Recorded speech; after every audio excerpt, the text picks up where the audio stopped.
Paul. This is Ryan. Today we're talking about the Expedition to the Barrier Peaks. Yeah, so classic adventure from first edition, written by the legend, the man himself, Gary Gygax. I think it was originally developed for tournament play back in '78, but the published version was from 1980, and that's the one that we're talking about. It was originally designed for characters of level 8 to 12 range, so mid to high level campaign here. And if you're looking to get your own copy, PDFs are available for sale on the DM's Guild website as per usual. Finding hard copies of something published 30 plus years ago now are going to be a little hard. Actually, almost 40 years now I think about it, as I realize what year it is. 75? Well, 40? Yeah. It's almost 40. It's 43 years ago. Well, yeah. No. We suck at math. Moving 85, on. 95, 2005, 2015, plus 3. Yeah, but it's in 1980, not in 75. Anyway. Anywho, thanks for listening while we poorly do math. So the basic premise, the setup is that there's been attacks on strongholds and villages which have been destroyed, and these have been done by strange, unknown beasties. Ooh. These have been backtracked to a cave, they call it, with a big metal door. I would just call it a big metal door. And basically, the best and brightest of the lands have been recruited to try to put an end to this menace. Plot twist. It's a spaceship. Dun, dun, dun. Yeah. So what did you think? Just broad strokes. Broad strokes, wasn't a big fan. I thought it was pretty dense. There's just like, I'm not a big fan of the room-to-room clears, which is all this really is, and lots of monsters and lots of traps and lots of things to try and kill you, and I don't think it would be very fun to play, because if you wanted to play an adventure set in space, why don't you just play an adventure set in space?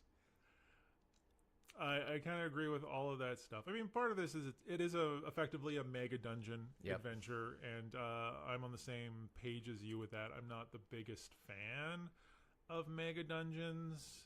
I think they're kind of repetitive, as we'll sort of get into as we talk about the nuts and bolts of this to a certain extent.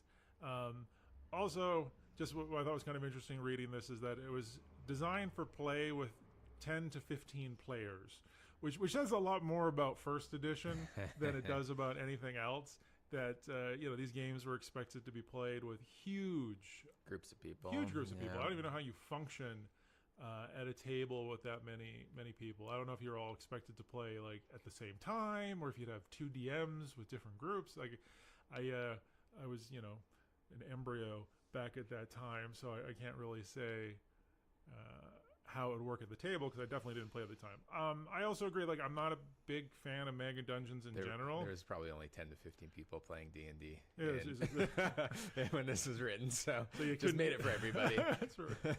All of the friends, yeah, entirely possible. I don't like it. It's definitely not my cup of tea at all. I mean, basically, we picked it to look at because it's almost always near the top of best, D&D modules ever. And I don't know how much of that is nostalgia at play for people who did it back in the day, but like it is. I mean, it's not. I'm not gonna say it's bad, but it's also just one of those things I'd never see where you would slip this into your campaign. No, I don't. I think it's either a campaign ender, or you do it just sort of as a one-off, which I think old school D&D, a lot of it was one-offs. I mean, most of these adventures that from this era come with pre-mades. Right, this one has a bunch of pre-mades in it as well. Yeah, which is fine. I'm not the biggest fan of mixing fantasy with sci-fi, especially hard sci-fi like this is. Like, don't get me wrong, I actually enjoy Planescape. I'm totally okay with there being magical spaceships. Yep. But for whatever reason, when you have this mishmash of hard sci-fi with fantasy, it's not. I don't like the disconnect. I mean, some people obviously do. As you can tell by how many people love this adventure, but man, I don't think it's great. I mean, and it's effectively, if this was part of a campaign, it would be sort of world breaking, because the power level of a lot of the stuff that are in the adventure, right, like completely change the nature of the power of your PCs, right? Yeah. So I don't think you could run this in a low magic campaign, assuming you ran this as part of a campaign, because suddenly you have all these laser guns and robot armor and healing sprays and all that type of stuff, which I think is just sort of skewing it. Yeah, so I kind of agree that if you want to play a fantasy type thing, play fantasy. To me, this adventure is not D&D. No, but maybe like at the time when this was written, they were trying to figure out ways of like adding, like D&D was fantasy, like medieval fantasy, I guess. Maybe they're trying to figure out a way to be like, how could we make D&D in space, instead of just being like, well, we could just make D&D in space with all those things. They like brought space to D&D. Well, I mean, this adventure was admittedly designed to present a sci-fi rule set, right? Like, I'm not gonna pretend that it wasn't, like, this actually wasn't D&D. It was a non-D&D product wrapped in a D&D sort of structure to get D&D players to try a new game. Yep. Right. It was basically product placement. Yep. Which is fine. It's just. I also like how it all started in the Grand Duchy of Jeff. Yeah, that's more of a Greyhawk setting campaign thing. It's a shame that Forgotten Realms became the default D&D campaign, because the Greyhawk campaign settings got all kinds of like very boring names, like just day-to-day names in the Grand Duchy of Jeff is pretty hilarious. I agree. Personally, I thought it's kind of deadly as an adventure. I don't know if you got that impression as well. And I mean, it is meant to be deadly because this was meant to be set up in tournament play, which, on a brief look at how tournament play D&D is run, it was in 3-4 hour sessions, and you're given points for how far you progress in the dungeon. So, I mean, if you have got 7 different teams competing against each other, they want to fail at some point to get points. And it's how far do you go before dying? I guess is the way it was structured. I mean, and that's to be said too. Earlier editions of D&D were more deadly by design, which I'm not opposed at all. I think 5th edition especially is a little too nerfed. Soft. It's all the hard edges have been worn down. It's baby-proofed. Baby-proofed. You can't open the toilet seats without removing the clips and things like that. So it's sort of a balance. I think 1st edition was maybe overly deadly, and 5th edition is just like, you can't die. Like you can't die. And maybe as we go through, when we talk about some specific examples, we can get into this a little bit more from a play style aesthetics. But I like deadly, but I felt that no one's getting out of this place alive, realistically. No. Yeah. Which is fine. I mean, if you are planning on running this, I think you just have to make sure your players have that expectation that you're entering a meat grinder. Will you survive? Yeah. You see, like, it would be a cool way to end a campaign if you wanted to change your campaign setting, right? Like, I mean, the backstory is that the virus overran the ship, and then the pods broke off from the ship or whatever it is, and this one ended up crashing on Earth through a wormhole. But then it also is like, how long was this thing sitting there for a mountain to grow around it? And then, like, nobody found, there's no creatures alive, and then... Well, just all the monsters have been in stasis for X number of. No, if you start, don't look into it too much, or else it starts not making sense. Just take it for what it is. I agree. I had the same type of issues reading this. I'm like, that doesn't make sense, and I will bring it up again when we talk about the swimming pool, because that just bothered me for all kinds of reasons. Dealing with ecosystems don't work like that, but. We're getting ahead of ourselves here. So you get the call to arms from whatever the different kingdoms, and basically the adventure starts plopping you out at the gates. Yeah, and you just start. There's some preamble that you're given. There's not much, though. It's basically, we're going to do this. This is why we're here. The one thing I did kind of like in the setup is that as part of your sort of introduction to the players, You stop off at some baron's house or whatever, and his men-at-arms lead you to this location, and they're willing to stay at the base camp for 4 days. Yeah. So there's a kind of a timer associated with it, but the way I sort of look at it is like, not really, because what happens if it takes more than 4 days? They leave, and now you have to walk back to town instead of... Yeah, or what, you camp outside for 4 days and the doors don't open anymore? Oh, yeah, there's that too. There's that, right? Yeah, like if you wait too long, you just can't go in. You can't get in. The door seals. Oh, I guess we're not going to do the adventure. Yeah. I can't remember the time frame. It'll reopen, but it only opens during certain like, time periods over the month. So you have to get in. So I guess that's more of it. You got to get in and then get out before you're That's like such a stupid little like asterisk next to it. Like, of course you're going to wait. It's going to be open when you get there. You can sit there for a week. You're going to let it be open.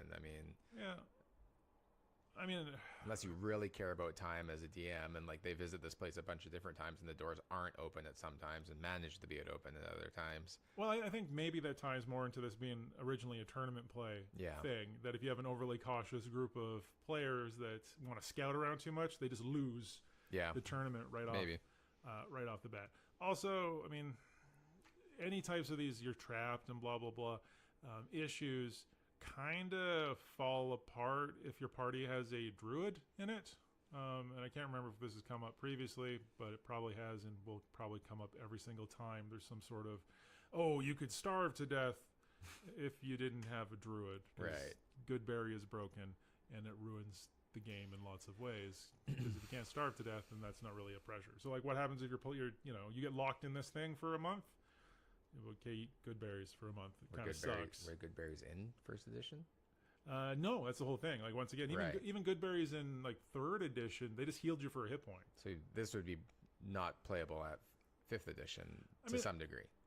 It's playable. It's just some of the constraints aren't there, right? Yeah. So that's the problem in 5th edition adventure design is survival style games don't work because so many of the mechanics have been, once again, nerfed. Yeah. Right. The rough edges have been put around, so you don't have to role play tracking ration usages and foraging for food and stuff like that. If you have a druid, your druid is just like, and everyone's fed. And I think clerics at layer later they create food and water as well. Rangers can track and feed people. Yeah. So they basically just took that out from being an issue, which is actually a shame. Like I don't know how much time we want to waste on this right now, but I would be fine if the rules, actually I'd prefer it if the rules were there and you could choose whether or not you want to enforce them. I prefer that to there not being the rules there at all, which is what used to happen most of the time, right? In earlier editions, like, you can starve to death, but 99.9% of the time it didn't matter, so you didn't have to enforce it. Right. All the rules should be there, and then you choose what you want to use, I guess. Yeah. Well, anyways, it's like not really about this adventure. It's more of a grumbling about 5th edition, which is kind of what I like to do. Anywho, so the other thing I wanted to mention before we dive in here, in the preamble, it actually mentions that there's been previous search parties have gone missing in the area. I mean, it doesn't specify what the composition or how many of them. The one thing I did notice as I went through the adventure is you don't find any of them. So that's one of the things I sort of made a mental note of, is if I was ever going to run this adventure, which I'm never going to run this adventure, but if I did, I would definitely want to put the adventures in there somewhere. Put some in there, just you can use them as warnings or just hints as to dangerous areas and stuff like that. Or just as, resupply areas. Like, hey, you found some gear, gear, or, potions or whatnot. So I think that was sort of a missed opportunity in the design. So there's a door. You go in it, and it's super sci-fi-y. Level 1. Level 1, yeah. Some general thoughts I had just reading through the different levels was I kind of felt it was a bit of a monster fiesta. For sure, yeah. Yeah, I don't know if you like how Well, much. each level it just there's like a list of the encounters of like a plethora of things that you can run into. Yeah, Uh, I didn't like that. no.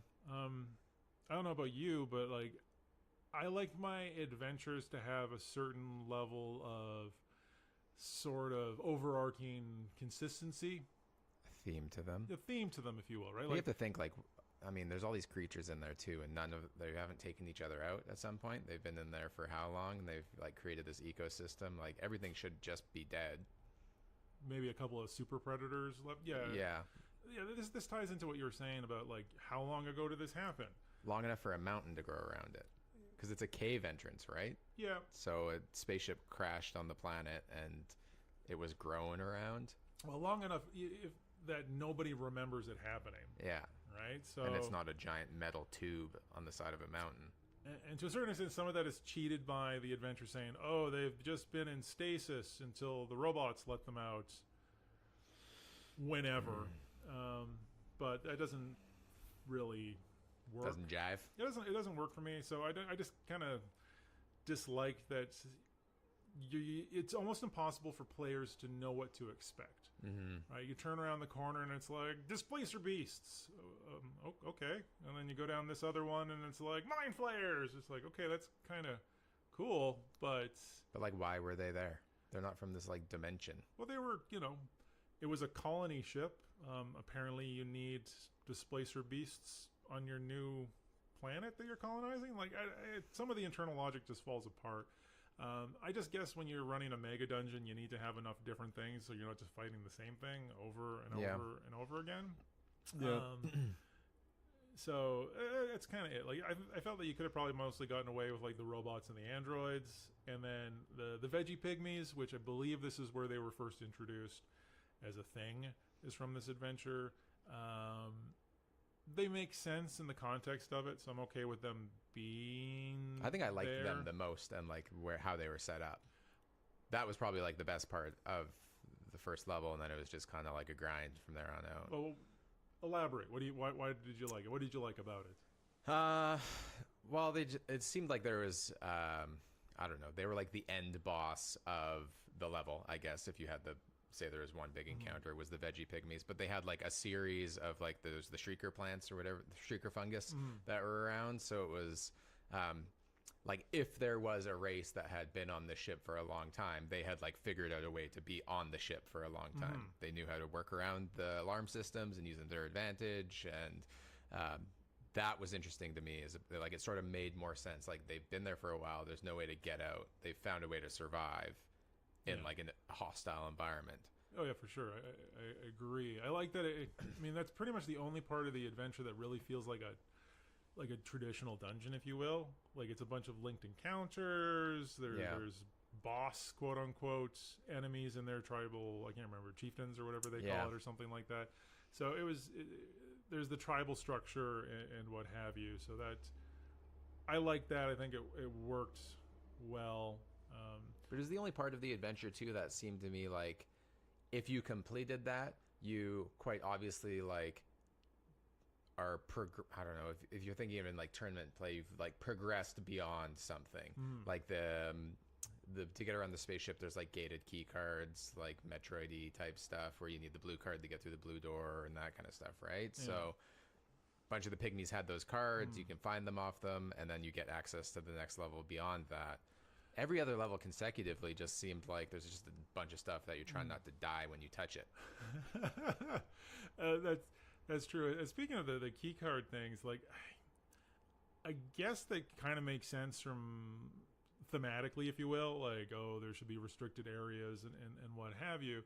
But I personally think that it would be really confusing for players to keep track of where the doors are. I mean, this place is huge. So part of this probably just goes back to the fact that people used to like make maps and have, little graph paper and draw things out as they went along. But there's literally hundreds, or maybe 100 or 200 rooms in this whole thing. Yeah. And trying to have players remember that, oh yeah, there was that, orange card a place. And I can't even remember if like the doors are color coded or if they just don't work when you put the wrong key in it. Like I literally can't remember off the top of my head right now. But to try to remember where things were and to go back when you get a new card. I mean, if they luck out, they could get pretty much all the cards really early.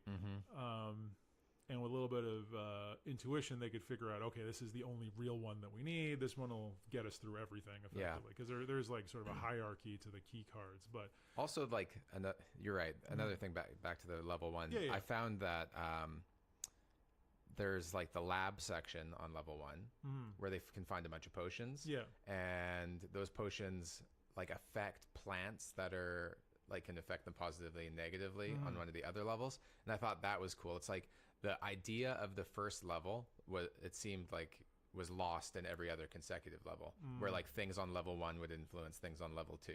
Like I thought that was like a cool and interesting idea where, who knows, maybe they throw one of those potions on the plant and it kills it, or they throw another potion on the plant and it makes it grow. But that was lost. Like there's no synergy between level 2 and 3 and 3 and 4 and 4 and 5 and 5 and 6. The sort of Legend of Zelda-esque-ness of finding things that help you progress more. Yeah, I agree. In general context of just level 1 and the other levels, one of the other things I thought was clever in the way it's structured is there's different illumination in the different places. Yeah. Right? There's different, some places have lights, some places don't have lights, which I'm like, oh, that's pretty cool. And then I was thinking about actually running this at the table, and I'm just like, ugh. Like, would I remember to keep track of that? I mean, how much of an issue is illumination really these days? Most of the races have dark vision, so unless you're humans, does it really matter? No. And then you sort of assume that someone's just got a torch. So I always thought illumination could have been a really good concept, but like at the table I find it very difficult, because the last thing you want to do is like constantly be adjusting radiuses of illumination and like shooting out of, like, especially with ranged combat. Like, can you see them? Can't you see them? Like, and you know, if you're the person with the torch, you shouldn't be able to see anything outside the torch, but everybody outside the torch should have view and bright illumination. I know, stupid.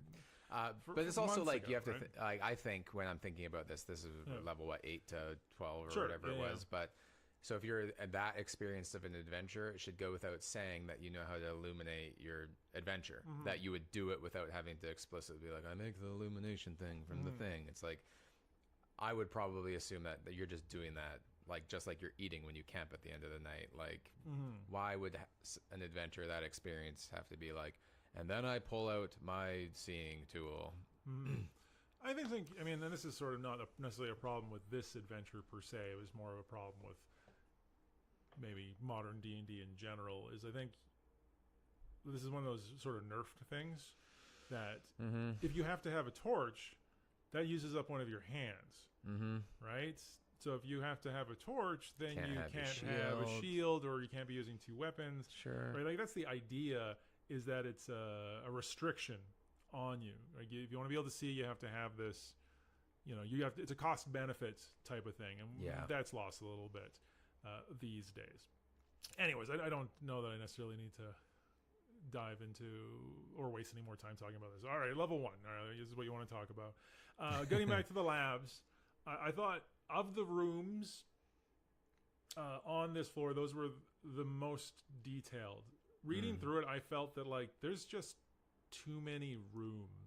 Way too many rooms, absolutely, yeah. And I'm sure you felt the same way, but most of them really don't have anything. There's lots of quarters and stuff, Yeah, and there's sort of the same description over and over again. Some of them are like, well, you can search the couch cushions for loose change, roll, you know, for and to see if you find anything, which I understand sort of from like a design decision that it adds realism. Like, it's a big spaceship. It should mostly be rooms that don't have anything in it, but it's also like, what a strange coincidence that these astral travelers use the same currency that we do on Earth. They don't know that there's not money. You find jewelry that apparently it is more of a concern. It's more of a stretch that they value the same things that we value. And once again, we can maybe complain about that more at the end to wrap things up. Yeah. The labs I thought were really cool. There's interesting items for the players to grab. The potions are neat, whether or not they choose to drink them or throw them. Well, I like that they weren't potions, right? It's pharmaceuticals. Yeah. Right? It's random jars of like powder and whatnot. Yeah. And I did like, especially in that room, that there's just some suggested effects. Mm-hmm. But basically, as a DM, you have the freedom to add wherever you want it. Mm-hmm. So I think it would be really funny if you did that. You just have some things that do weird things. You know, like you sniff this and it's chloroform and you pass out, or you go numb or something. So you could actually have a lot of fun with that room. The other rooms are also super cool. One of them had the robot, if you remember, is a robot trying to cure the plague, which is kind of interesting in that the players can kind of interact with it somewhat without it. It's not hostile by default. Yeah. And if they pay attention, maybe they can infer a little bit that's going on. And then the last room is the one that is potentially the TPK room, right? It's the one that's got the mold in it. Is that on level 1? That's on level 1. So on level 1, this is sort of jumping around here a bit, but there's the computer room, right? I don't know if you made any comments. I might have missed that one. Okay, so there's a computer room where you can literally, the players can just start pushing buttons, and then you roll on a table and things happen. I did miss this one. Right. So so there's some really cool effects. Like with luck, you could deactivate all the robots on the level, or all the androids, or cause a power surge, and blah blah blah blah blah. But one of the things I thought was kind of neat is that if you do use the computer, it causes a power surge, and one of the consequences of that is it feeds this mold, russet mold, brown mold, whatever they called it, in this particular lab. So if you go there at one point, there's just some molds, not a big deal. If you go there after the computer's been messed with, you open the door and this avalanche of mold basically covers everybody entering, and that's gross, in and of itself. But once again, this is first edition, so there's no nerfed edges, so it's a save or die. Yeah, well, I think that just, I missed that whole part when reading through this, obviously, but that just lends itself to how good the first level was. It's like they put everything in there that could potentially be spacey or dangerous, and then the other levels didn't feel as bad, like the power suit of armor that they can find on the first level as well. Yeah, the police headquarters room. I thought that was a really cool room. Just because I like that setup that you could get arrested by the police robots and then thrown in jail behind a force field. And the touch that I really liked about the room, you can talk about the power armor in a second here, but you get water but no food. Yeah. So you could slowly starve to death in there. But it gives you an opportunity for your PCs to lose and get rescued later, right? Like you could have that type of situation. And also getting out of that police room is not a guarantee. No. Magic effect can break it, but it's a low percentage anyway, so it's all die. Yeah. But yeah, another thing that I liked was that power suit of armor, that if you put it on, it was basically just you're either hurt or dead. There's no you can use this. It was you could get it to work kind of. All of the technology, and this might be a good opportunity if you guys want to talk about the technology a little bit in general here, because there's a lot of it. Right? There's no magic items at all in the adventure. Like laser pistols, but it's all technology, right? It's laser pistols, needle. It's all weapons. For a colony ship, there's a lot of weapons. On this, and they're all, some of them are ridiculously powerful, doing 15 to 30 points of damage and stuff like that, with huge ranges and whatnot. And I don't want to go through every single one. They're fine. They're kind of goofy looking, but it's very 80s sci-fi aesthetic for sure. But one thing I really did like, I don't know if you appreciate it as well, but the mechanic they set up for how the players figure out how to work something. It's at the end of the adventure. There's those flow charts. Yeah. So the basic premise here is you get to make rolls to see if you can figure things out, and you need to make multiple rolls. And I can't remember if you have to wait a certain amount of time between tweaking with it, and more than one person can help. But it's sort of a flow chart of you got to figure this out, and then you figure this out, and then you failed, so you go back a step, and blah blah blah blah blah.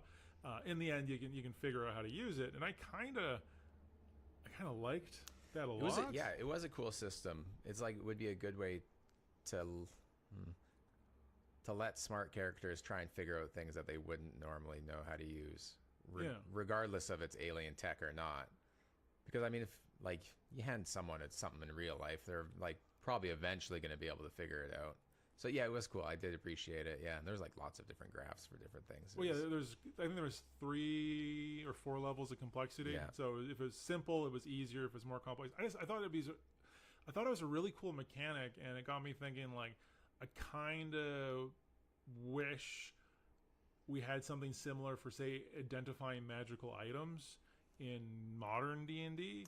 You know, that you can use the identify spell, and there's magic that just does it. But instead of like the default right now in 5th edition, where you spend a short rest with something and you're just like, I understand how this works. I'm just like, that bugs me. You know, the dumbest PC on the planet with the most complex magic item can spend an hour with them, and suddenly they're using, you know, the apparatus of the Mad and driving around in a little, you know, underwater crab tank. You know, from just hanging out with it. And I think it'd be kind of interesting to have some type of mechanic like that say, like, you could make a roll every short or long rest, right? You spend some time with it, you tweak with it, and over the course of, you know, a couple of days, you figure it out. You know, and I think that, and then obviously you give bonuses for like people that are trained in the magical. You know, if you have knowledge arcana or something like that, you get a big bonus or whatnot. But your dice roll or whatever it is. But I think to me that makes a lot more sense. That just by tinkering around with your ring and like trying different things, and then you can obviously have different difficulties. Figuring out like a magical sword is going to be a lot easier to figure out than something that has an activation, whatnot. Right. And you could easily have, you know, if you already figured out how a wand works, that gives you a bonus for wands and stuff like that. Which is, I think that was built into the adventure here. You know, if you'd already seen this type of technology, then you get a bonus type of thing. It does make more sense. Yeah, like why would you know how to use something just because you know what it is? Just by hanging out with it. Yeah, or even if you knowing what it is doesn't mean that you know how to use it. Like, yeah, this is a cloak of whatever, but do I know how to travel to an astral plane? And exactly. I mean, there's a difference too. Like, if it's a cloak that makes you invisible when you put it on, innate. It's innate. Like, you put it on. It's an obvious effect. But if it's activated or it's situational, then I think that would be more fun. I don't really like the current 5th edition method where it's just like you just know. It's just like, oh, okay, you can't use it the fight that you found it, but you can use it like immediately after, or even attuning to something if there was some process to it. Anyway, well, I mean, I don't know. I totally think that that's something to discuss. And the last point before, because it's on my mind and it bugs me, the issue I have with just the innate determination with the short rests is that once again this is something that forces the DM to sort of limit, because you're the one that says, yes, you can take a short rest to figure this out, or no. It becomes this arbitrary thing instead of just like, yeah, you can make your first roll, okay, and moving on. Like, I just, it's sort of a personal issue that I have with that mechanic. But anyways, let's talk about the adventure. Police HQ, is there anything else you want to talk about on the first floor? I got one thing. You get introduced to radiation sickness on the first floor. Yeah. You want to explain the setup, how they got it working? Because it comes up a couple other times. I don't remember how you get just by being in the rooms, and then you just lose a strength every hour. Something like that. Yeah, and then you can eventually die from it, and it can be cured by some cure disease or something. Or I think it's by remove curse or cure disease. Remove curse, maybe. I can't remember specifically. But it's kind of neat, an environmental thing that it sort of puts a timer on your adventure. If everyone gets radiation sickness and you can't figure out how to get rid of it, and there are other radiation type rooms later on throughout the spaceship. Yeah, the debilitation mechanics are always kind of fun. You know, instead of just your standard you die, it's like you die slowly and you have the opportunity to save yourself. One other room, talking of, you know, how cool the first floor was, is the medical room with the surgeon robot. That when you come into it, it's non-communicative. Obviously, they can't speak your ape language effectively, but it will just try to grapple the nearest PC, anesthetize them, and perform surgery on them. And the surgery kills the PC in 2 rounds. So like, so it's an adventure that really penalizes. Okay, let's split up to cover more ground. I just thought that was kind of fun, and as we'll go through here, I thought a lot of the malfunctioning Android stuff was pretty entertaining. It's funny, yeah, more than anything else. I think that's all I got on level 1. That's it for level 1 for me. It's easily the best designs level. It's the most fun, and you could probably just do that level, and it's the most complete, and then walk away from everything else and not really miss too much. I guess before we talk about other levels, do you want to mention how you actually move between levels? I thought the mechanic was kind of neat. Oh, the anti-grav tubes, yeah. If you find a functioning, I guess, I don't know, what do you want to call them, gravity elevator? I think they're drop tubes. Yeah. Written down somewhere. If you go into a functional one, you just float and you can kind of just push yourself up and down. And there's broken ones that you can climb up and down. And well, there's what are they? Little. They don't have elevators, and they have little grab arms. That loop around. So if the anti-gravity is working, it's super easy. You just grab onto the handle and you just scoot between the levels. I just thought it was kind of fun that in some of them the little grab handles are working, but the gravity's not. So you got to make strength checks to hold not on, drop to your death effectively, which I thought was kind of fun. So below the first level is a sub level. It's the maintenance area. Yeah, level 2. Level 2. Probably this was like the most simple of all the levels. I think there's an intellect devourer that'll find you at some point, and there's more radiation areas. There's like cars there that you can just crash effectively, and then there's tons of environmental explosions if you crash. Yeah. If you mess with the exposed electrical wiring, you'll get zapped. Yeah, when I read about the cars, I'm like, oh my goodness. If I was playing this, I would just steal the cars and just like robo jousting, just like instead of a horse, I have a hover car. When I read this level, I got a real sort of alien vibe, like the movies, because in my head I'm just seeing you in like maintenance tunnels, and there's this little scuttling intellect devourer. So you're just all seeing your like the claws on metal, click, click, click, click, in like the in the shadows running around. Now that you say that, I wouldn't be surprised if this level was inspired by the movies, because there's other movie-inspired stuff.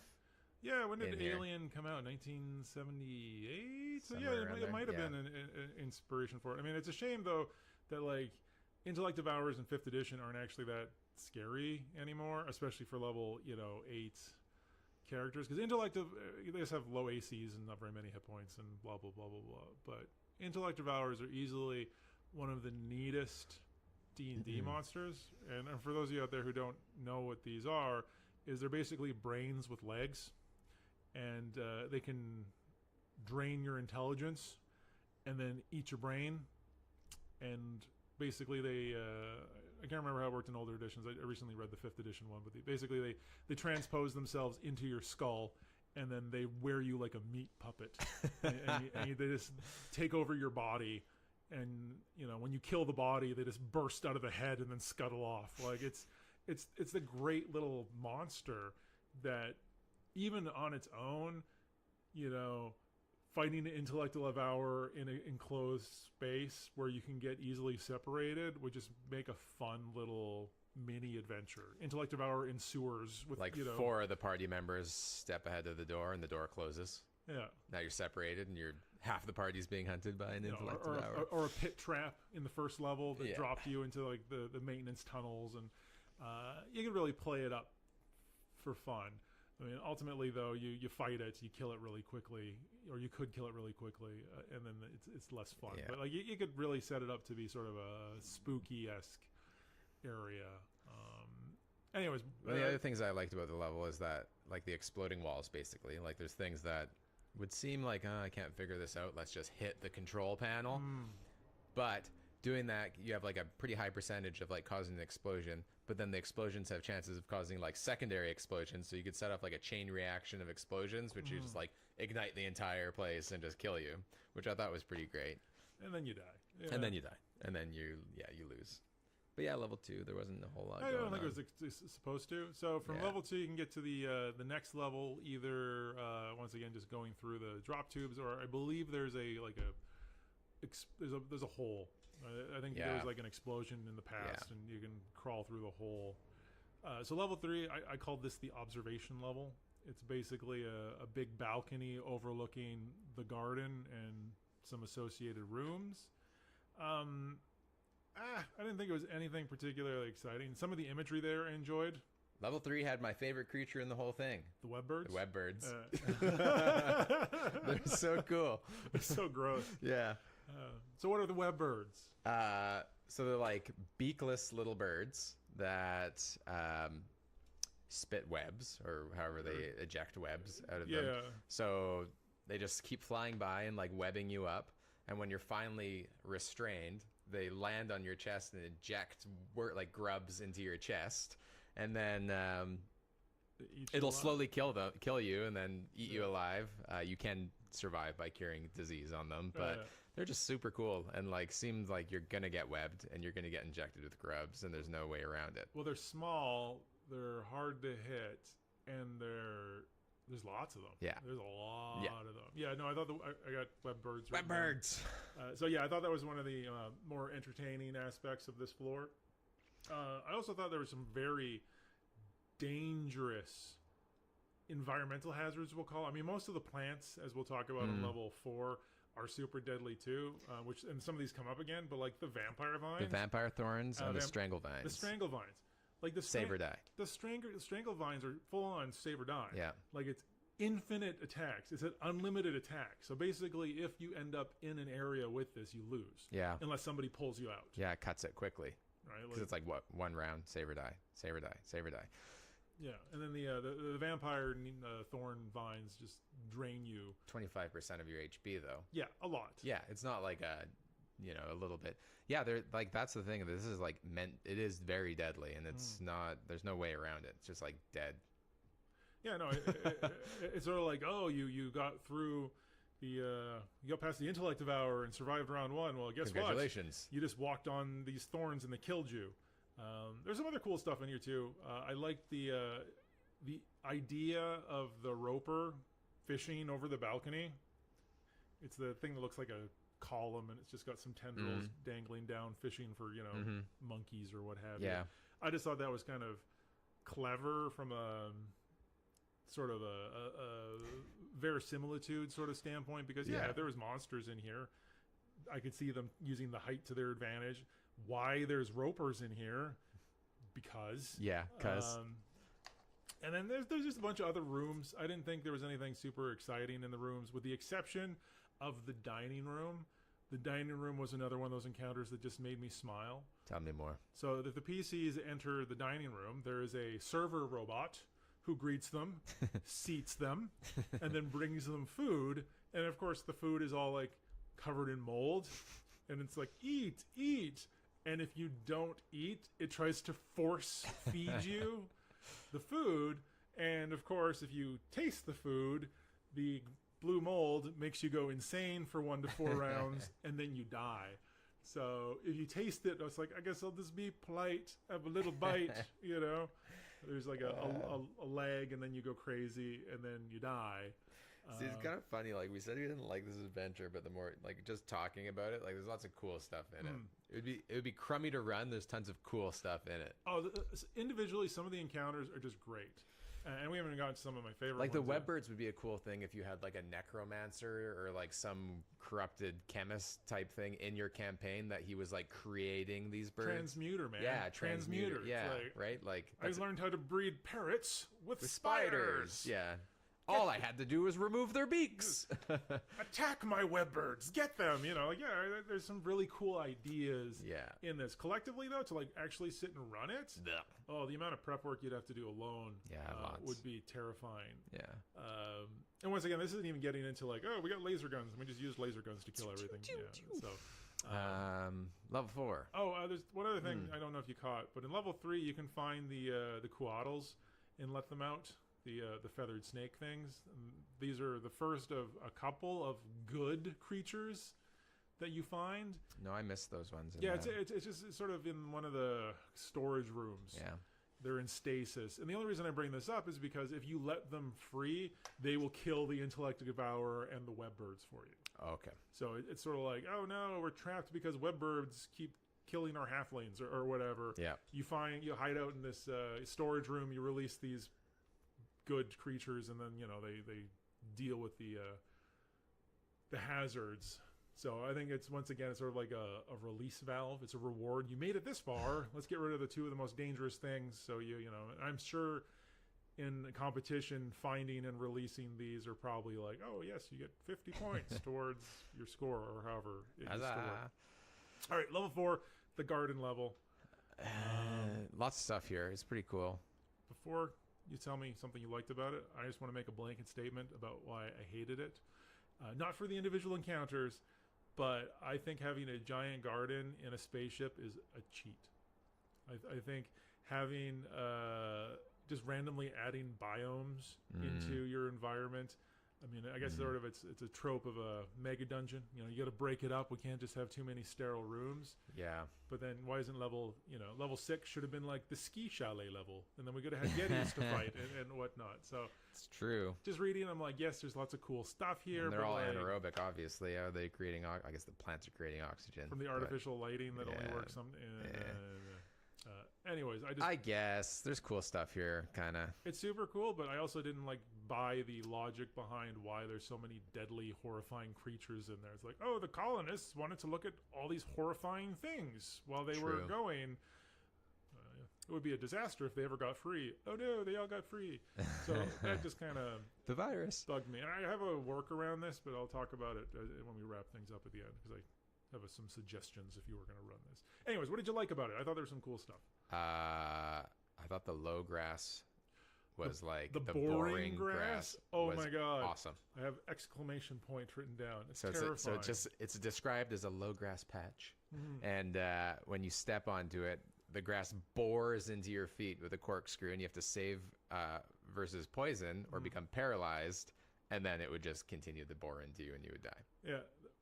Yeah, no. The thing that especially shocked me about this is you can survive this or whatever, but if you fail a save, you get slowed for days. It's 1d4 days that you're slowed by, and it's kind of horrifying. There's I think it's in Australia. There's some sort of silica-based grass. The same. It breaks off in your skin and then it gets infected, and it's super awful. I'm pretty sure I'm not making this up, but so it might actually have some basis in real life. But I read that and was like, oh, we head for that piece of meadow over there that's easy to walk through, and it's like, fools, you now are. Then again, I mean, your players are going to be like, well, I'm wearing hip boots, so bores through your hip boots. Yeah, so that was kind of neat. What else did I like down here? The wolf in sheep's clothing. I want to talk about the things I liked first. All right, what did you like?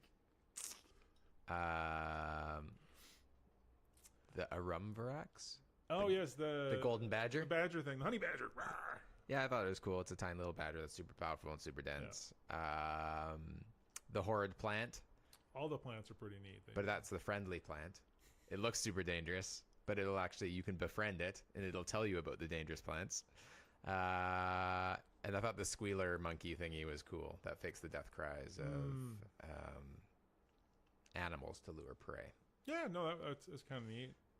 I liked there's that islet in the middle that had the observation thing underneath it. Mm-hmm. So you go down there, you can see windows into the water and all the gems that are in the mud on the ground. And there's scuba suits. And I just thought it was really it's a cleverly laid out trap, if you will, right? There's things down there. Ooh, there's shinies, and I can just wear this so I can breathe underwater. You should definitely go in the water. I think it telegraphed, or I guess it tried to lure you into water maybe a little too much. I just think it was kind of a neat design choice because you could really describe going down and seeing all the fish and stuff like that in the pool, blah blah blah blah blah. And I guess this all sort of just leads into the frog hemoth? Yeah. Which is what lives in the water. So I think I would say like the Frog-Emoth is like the boss monster, even of the whole adventure. It's easily the most dangerous thing on the ship, I think. Arguably, we'll say. So it's going to give you a big fight, and it should be super dangerous. Like this thing should be able to take you out, especially if you're wearing scuba suits trying to collect gems from the bottom of the pool, because it's amphibious, so it has a huge advantage in water. I also think this is the adventure where the Frog-Emoth comes from, so I think this is the first cheesy named monster presentation of this thing. So it's just a big frog thingy with like googly eyes and a few other things. The actual design's not a big deal, but it has some pretty neat abilities. It's got a big tongue that can grab you and all that kind of stuff. Once again, like why it's on this ship, because reasons, if you will. Yeah. Because they were collectors of things. They were predators. They're like predators. They collected things, not skulls. Not skulls, just dangerous things. Yeah. So then there's one thing I liked left in here, and one thing that I thought was stupid in here. Let's hear the good thing first. Gas bats. I like the gas bats. I'd put gas bats in the dumb category. pile. They're cool. They fly at you. They blow up. They're attracted to light. Whatever. They're big bladders of hydrogen gas that float around and explode. But there's 100 of them. There's a lot of them, I'll give you that. And then the wolf in sheep's clothing. My favorite part of this, or least favorite part of this, was like, roll a dice on the wandering monsters table. Look disappointed. And this is the rabbit from Monty Python and the Holy Grail. Well, it's not that so much. It's a monster that has developed a lure that looks like a fuzzy bunny. So the monster itself is like, it's a stump with a little fuzzy bunny on its head. And you're like, oh, cute, a little bunny. And you get close to it, and then all these tentacle root things burst out of the ground, and then the stump opens up at a toothy maw, and it tries to eat you. I'm pretty sure it hasn't existed in like later D&D editions. I'm pretty sure it's in the 2nd edition Monsters Manual. And I think Pathfinder came out with a version of it. But it's easily one of the most ridiculous monsters ever. And this sort of fits into that whole monster fiesta, random things. I mean, the whole thing is, it's once again, it's designed to trick your players. Yeah. Like this adventure comes with a ton of artwork. Yeah, lots. And it shows you a picture of the fluffy bunny, and you're supposed to show them the picture like, this is what you see, and like, oh, cute bunny, let's go pet the bunny, and then it turns into this, and then you show them the scary evil monster thing.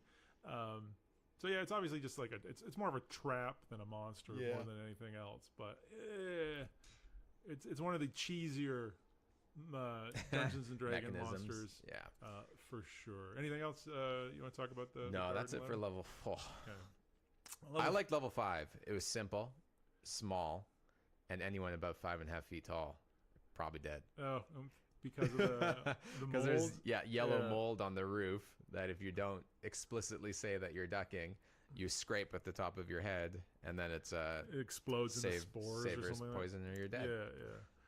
I don't know. To me, that strikes me as one of those, like, you're trying to trick your players.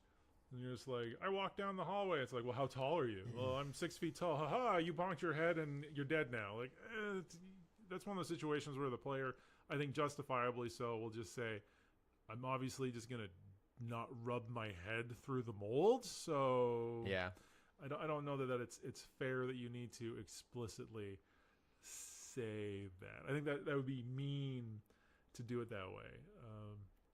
Basically, the only thing I really felt strongly about was on level 5 on the service deck here. Well, this is below the lake, so there's water dripping in, so there's like puddles on the ground, and I thought the penalties for falling if you're like slipping in the puddle was just hilariously vicious. So if you're running, it's a 1 in 6 chance or something like that of going A over T, and then you roll another d6, and the best case scenario is that you're stunned for 2 to 5 rounds. Best case. And then, moving up, you are unconscious for 1 to 2 turns, which is 10 to 20 minutes. And then the last one is like you're knocked unconscious for up to half an hour, and you suffer damage, right? Which I'm just like, just for slipping on it, that's super mean. Like getting to the point where they're trying to kill people. Yeah, it's like you made it this far. Let's really punish you. But yeah, it's just another service deck. It's much like the second level where there's not a whole lot going on. Yeah, it's like an area where it feigns safety. Well, I mean, there's wandering monsters. I mean, the thing we haven't mentioned, there's wandering monsters in all of these areas. So none of them are super safe. There's just certain areas that are maybe safer, and you can make an argument that like these sub-levels might be a little safer if you I guess so. I think in these levels, if you cleaned out the sort of the numbered encounters, I'd probably be inclined to say like you can rest here, it's safe. Yeah. You know? Similarly, on the upper levels, there's so many rooms that like if you barricaded yourself in a room, I'm not going to be like true. A gas spat flies in. It's like no, I think as dangerous as this is, it's an adventure where it's pretty easy to find a place to rest if need be. Well, you'd need to, I think. But yeah, I don't think you could do this in one session. I don't think you could just go in one adventure. What was 3 sessions it's supposed to be run off? 3 4-hour sessions? I think the original design something like that. was that. You could make an argument maybe that it's the modifications from competitive play to the published adventure. Maybe it's a little more loose than that. But anyways. And the last level is the activities deck, level 6. Yeah. And there's lots of things here. And once again, like mostly empty rooms. Yeah. I want to talk about the swimming pool first. Go, yeah.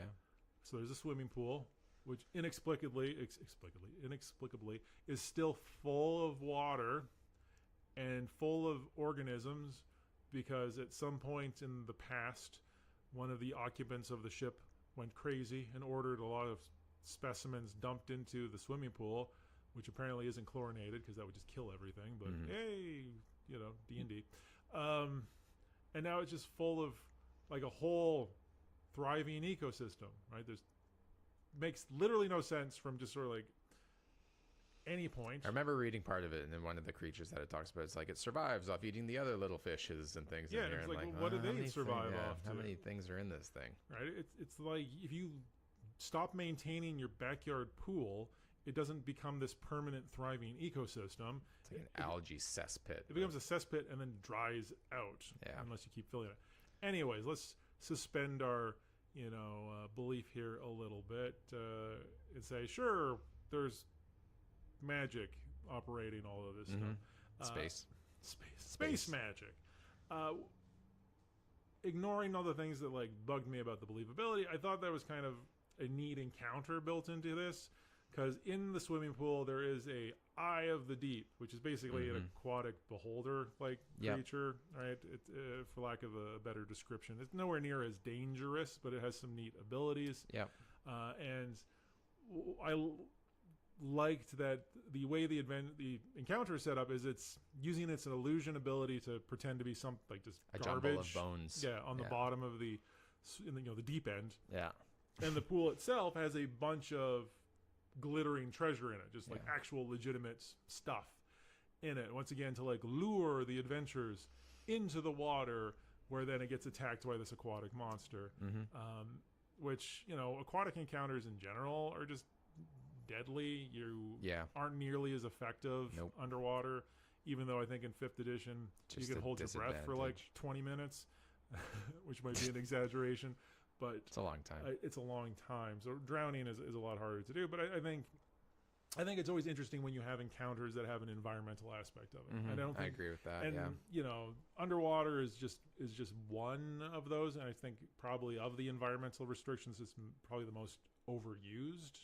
You want to add something difficult in the environment, will just make you underwater. Right.